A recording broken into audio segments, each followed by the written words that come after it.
Halo pemirsa GPR TV dari Sabang sampai Merauke, dari Miangas hingga Pulau Rote. Kembali lagi bersama Bilky Sabila dalam program Juru Bicara. Pemirsa, Presiden Republik Indonesia Joko Widodo melakukan rangkaian kegiatan atau lawatan ke berbagai negara dengan mengikuti kegiatan G7 atau berkunjung ke Ukraina dan Rusia. Kita akan membahasnya hari ini bersama dengan Dirjen IKP Kominfo Republik Indonesia, Usman Kansong. Pak Dirjen, mengenai kunjungan Presiden Republik Indonesia yang ke Ukraina dan juga ke Rusia, sekiranya apa misi yang dibawa Presiden Republik Indonesia bertemu dengan Presiden Ukraina? Ya, ada paling tidak dua misi. Nomor satu misi perdamaian dan kedua misi kemanusiaan. Ya, dalam misi perdamaian ini misalnya Presiden Jokowi menawarkan diri kepada Presiden Ukraina, Presiden Zelensky, ya untuk menyampaikan pesan apa yang bisa disampaikan oleh Presiden Jokowi kepada Presiden Putin. Tentunya ini adalah pesan-pesan perdamaian yang bisa dititipkan oleh Presiden Zelensky kepada Presiden Jokowi untuk disampaikan ke Presiden Rusia, Presiden Putin begitu.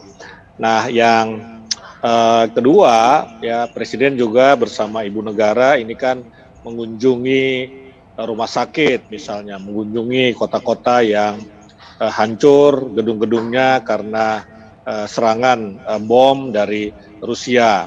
Kemudian juga Ibu Negara dan Indonesia, Presiden Jokowi ini juga memberikan bantuan kepada korban, ya para korban perang di Ukraina. Nah, selain itu Presiden Jokowi juga menyampaikan undangan kepada Presiden Ukraina untuk hadir dalam KTT G20 di Bali 15 dan 16 November tahun ini 2022. Jadi nanti Ukraina memang bukan negara anggota G20, tetapi dia menjadi negara invitee nanti begitu, negara undangan atau negara yang diundang, yang kepala negaranya diundang untuk menghadiri KTT G20. Nah, itu kira-kira yang disampaikan Presiden, dan Presiden berkomitmen, Presiden Jokowi berkomitmen bahwa Indonesia yang akan terus memperkokoh kerjasama bilateral dengan Ukraina. Baik, misi yang dibawa Presiden Joko Widodo ketika bertemu dengan Presiden Ukraina ialah dengan membawa dua misi, yakni perdamaian dan juga kemanusiaan. Dan Presiden Jokowi ini juga komitmen, Indonesia komitmen untuk terus memperkokoh kerjasama bilateral dengan Ukraina. Kemudian setelah bertemu dengan Presiden Ukraina, ini Presiden Republik Indonesia Joko Widodo juga bertemu dengan Presiden Rusia, Vladimir Putin. Sekiranya apa yang disampaikan oleh Presiden Joko Widodo, Pak Dirjen? Ya, kedua kepala negara membahas masalah terganggunya rantai pasok pangan dan pupuk yang bisa berdampak pada ratusan juta warga dunia, ya terutama di negara-negara berkembang.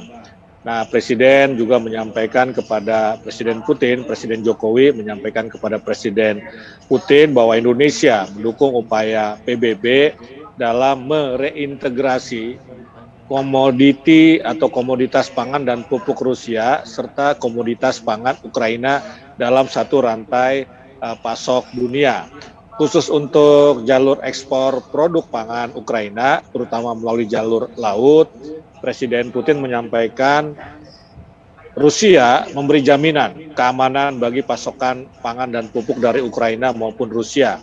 Ini adalah sebuah berita baik yang harus dikabarkan kepada publik dunia, ya bahwa Rusia menjamin keamanan pasokan pangan dan pupuk baik dari Rusia maupun dari Ukraina.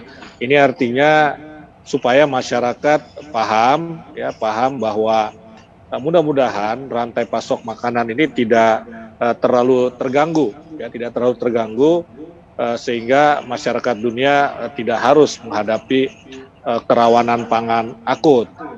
Nah, Presiden Jokowi juga mengatakan bahwa Indonesia bertemu dengan Ukraina maupun dengan Rusia, bertemu dengan Presiden Ukraina maupun Presiden Rusia, tanpa memiliki kepentingan apapun, ya kecuali ingin melihat perang dapat segera diselesaikan sehingga rantai pasok pangan, pupuk dan energi bisa segera dipulihkan.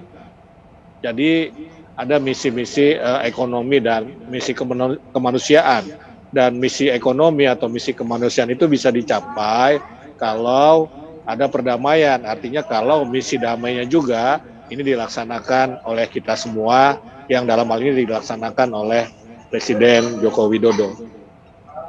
Baik, dengan adanya pertemuan Presiden Republik Indonesia, baik dengan Presiden Ukraina maupun Rusia, ini Presiden Republik Indonesia menegaskan Indonesia tidak memiliki kepentingan apapun, melainkan hanya menginginkan bahwa peperangan cepat selesai dan juga rantai pasokan pangan, kemudian juga pupuk energi ini dapat segera diperbaiki. Pak Dirjen dan juga pemirsa, kami akan jeda terlebih dahulu, tetaplah bersama kami dalam Juru Bicara.